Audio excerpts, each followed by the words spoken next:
Pendant des siècles, la sagesse ancestrale a traversé le temps, non pas comme une nouveauté, mais comme un héritage.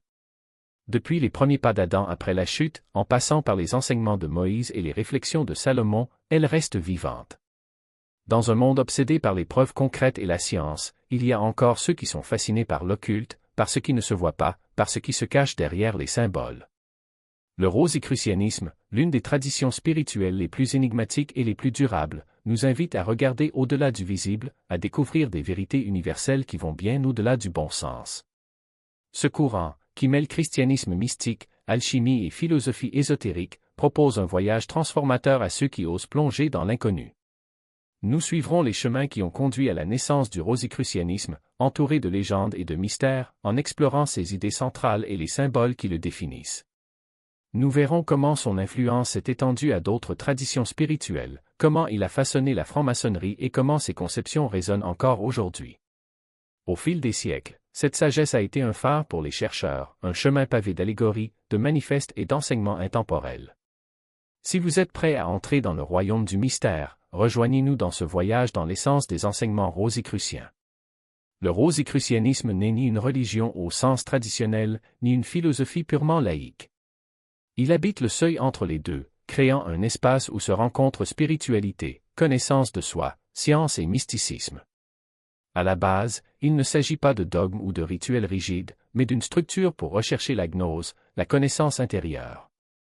Ce n'est pas quelque chose qui s'apprend dans les livres ou dans les études théologiques, mais une compréhension expérientielle des vérités qui relient les êtres humains à un ordre supérieur. Le mouvement célèbre l'harmonie des contraires, l'union entre le physique et le spirituel, et croit que l'illumination personnelle naît de l'étude des lois cachées de la nature. Ses racines remontent à des traditions anciennes, comme l'hermétisme, qui repose sur les enseignements attribués à Hermès Trismégiste, figure légendaire qui unit le dieu grec Hermès au dieu égyptien Thoth. Le principe hermétique, ce qui est en haut et ce qui est en bas, reflète ce lien entre l'univers et l'individu. Le rosicrucianisme pousse cette idée plus loin, encourageant ses adeptes à rechercher la vérité à la fois à l'intérieur et à l'extérieur d'eux-mêmes. L'alchimie est une autre influence fondamentale, mais il ne s'agit pas ici uniquement de transformation de la matière. Le véritable objectif est la transmutation de l'âme. Pour les rosicruciens, le voyage vers l'illumination est profondément personnel et chaque chercheur est responsable de suivre son propre chemin. Les principes de l'ordre sont intentionnellement illimités, destinés à guider et non à dicter. Cette flexibilité a permis au rosicrucianisme de s'adapter à différentes époques et cultures, en conservant toujours le même objectif, favoriser un voyage intérieur qui mène à la sagesse, à l'unité et à une compréhension plus profonde de soi par rapport au cosmos. Nous ne rejetons pas les paraboles, mais nous les interprétons à la lumière de la vérité. Les origines historiques du rosicrucianisme sont aussi énigmatiques que fascinantes, enveloppées de symbolisme et de mystère. Les chercheurs placent généralement son émergence au début du XVIIe siècle, avec la publication de 2 manifestes anonymes en Allemagne. Ces textes, la Fama Fraternitati et la Confessio Fraternitati, sont apparus dans une période de grande transformation sociale et religieuse en Europe, marquée par le conflit entre les nouvelles idées scientifiques et les croyances traditionnelles. Bien que le rosicrucianisme ait gagné en visibilité au XVIIe siècle, beaucoup pensent que ses racines sont encore plus anciennes, remontant à des sources anciennes. Certains avancent des liens avec les mystères égyptiens, le gnosticisme chrétien primitif et les traditions des philosophes anciens. D'autres soulignent les influences du soufisme islamique, soulignant la passion de l'ordre pour la recherche de la connaissance et de l'illumination. Au centre de cette mythologie se trouve la figure de Christian Rosenkreuz, personnage semi-légendaire dont l'histoire est racontée dans les manifestes. Selon ces textes, Rosenkreuz est né en Allemagne en 1378, a voyagé en Orient et a acquis des connaissances secrètes auprès de mystiques, de sages et d'alchimistes. De retour en Europe, il fonde l'ordre rosicrucien, une confrérie secrète dédiée à la préservation et au partage de cette sagesse, quoique discrètement. L'histoire de Rosenkreuz n'est pas un récit historique, mais une représentation symbolique de l'idéal rosicrucien. Votre voyage reflète le processus alchimique, une recherche transformatrice de connaissances spirituelles, guidée par la sagesse des maîtres anciens. Sa vie sert de cadre mythique aux enseignements de l'ordre, symbolisant le chemin que chaque rosicrucien doit emprunter dans sa recherche de la vérité. Au siècle des Lumières, le rosicrucianisme a attiré des intellectuels et des mystiques, dont beaucoup étaient fascinés par ses idées de transformation intérieure et de connaissances occultes. À mesure que l'intérêt pour l'alchimie, le mysticisme et l'occultisme grandissaient, la tradition rosicrucienne offrait un système cohérent pour intégrer ces divers courants. Il est devenu un point de référence pour ceux qui se sentaient limités par les institutions religieuses dogmatiques et recherchaient une approche plus personnelle et exploratoire de la spiritualité. Aujourd'hui, c'est le début de votre calvaire. J'espère que c'est aussi la fin de vos malheurs. Les manifestes rosicruciens Fama Fraternitati, Confessio Fraternitati et les noces chimiques de Christian Rosencreuz sont les piliers du mouvement et offrent un aperçu des idéaux mystérieux de l'ordre rosicrucien. Chacun remplit un objectif distinct, révélant différentes facettes de la philosophie rosicrucienne, combinant mysticisme, allégorie et orientation morale pour attirer et défier les initiés potentiels. La Fama Fraternitati, publiée en 1610, est souvent considérée comme l'annonce publique de l'existence des Rose-Croix. Le texte présente l'ordre comme une confrérie secrète dédiée à la guérison, à la sagesse et à l'illumination. Il décrit ses origines légendaires et souligne l'importance de la vertu et de l'humilité parmi ses membres. Il parle d'un monde caché de connaissances qui transcende la réalité ordinaire. L'âme pouvait transcender les limites de la matière et parvenir à l'union avec le divin. Les Rose-Croix, ainsi que les maîtres de la franc-maçonnerie ésotérique, ont compris que cette recherche ne se limite pas à des dogmes ou à des rituels vides de sens, mais nécessite une transformation profonde et personnelle. Chaque symbole, chaque allégorie, chaque épreuve rituelle est une invitation à l'initié à se plonger en lui-même, à se confronter à ses ombres et à purifier son essence. L'alchimie spirituelle proposée par les Rose-Croix ne se limite pas à la manipulation des métaux ou à la recherche de la pierre philosophale au sens littéral.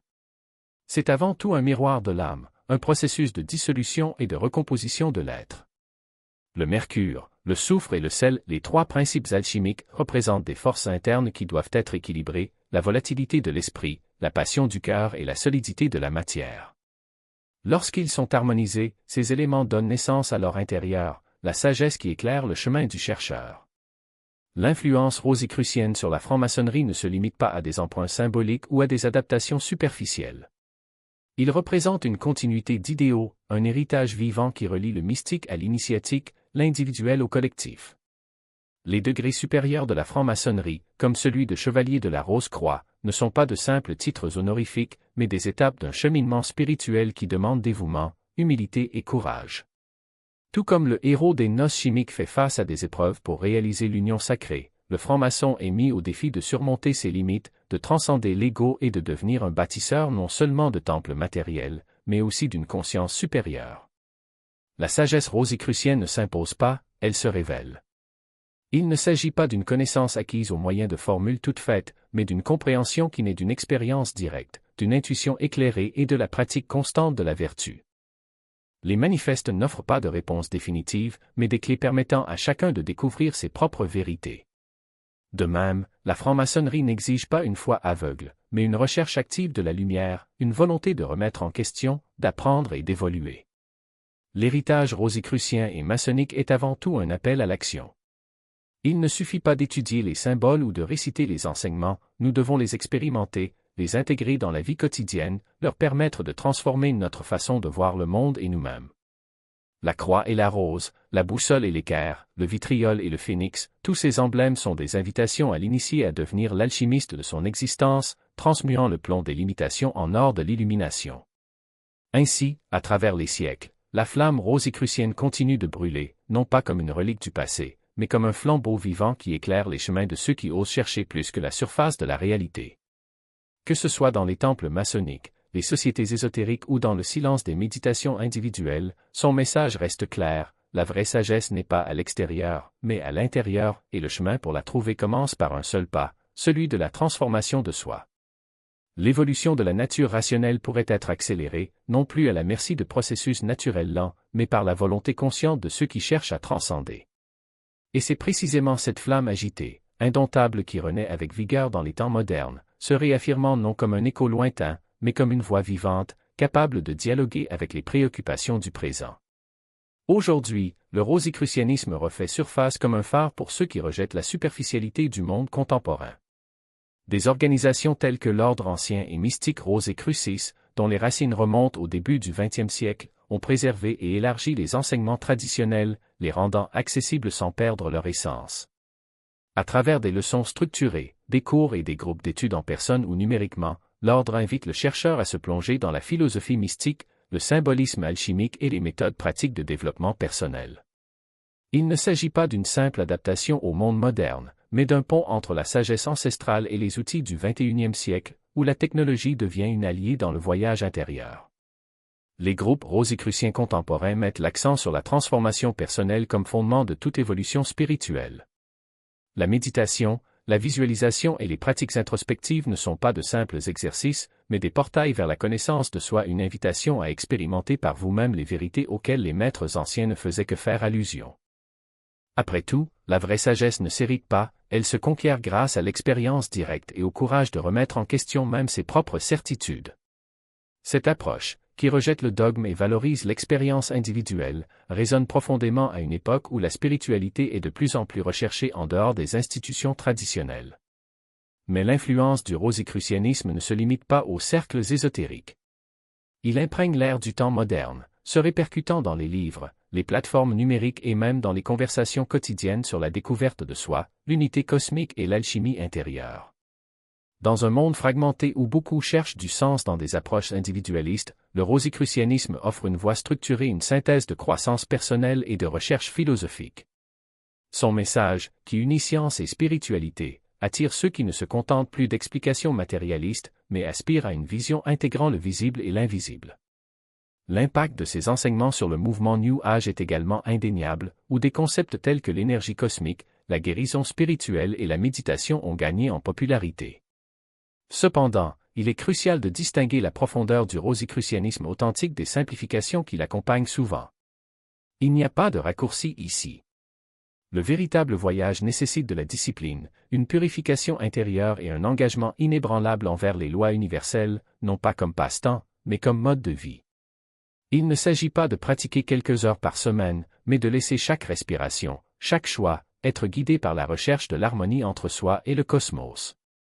En ce siècle de progrès technologique et de crise existentielle, le rosicrucianisme apparaît comme un rappel puissant, il y a plus dans la vie qu'il n'y paraît. Il invite ceux qui souhaitent concilier science et spiritualité, raison et intuition, à intégrer la sagesse philosophique dans la vie quotidienne.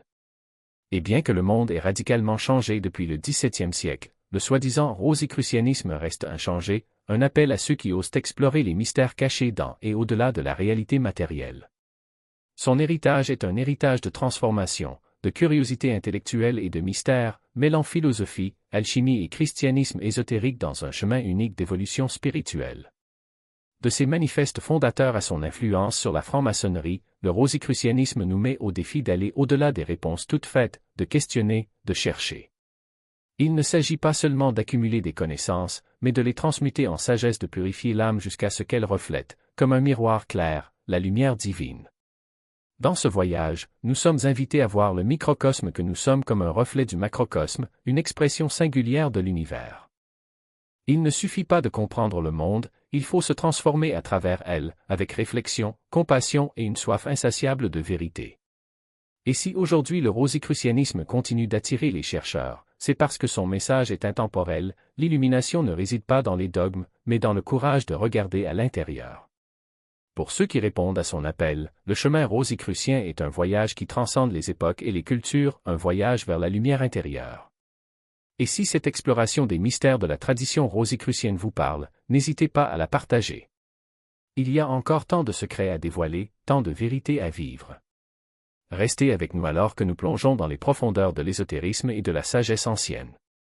À la prochaine fois, et que votre recherche soit toujours guidée par la flamme de la vérité.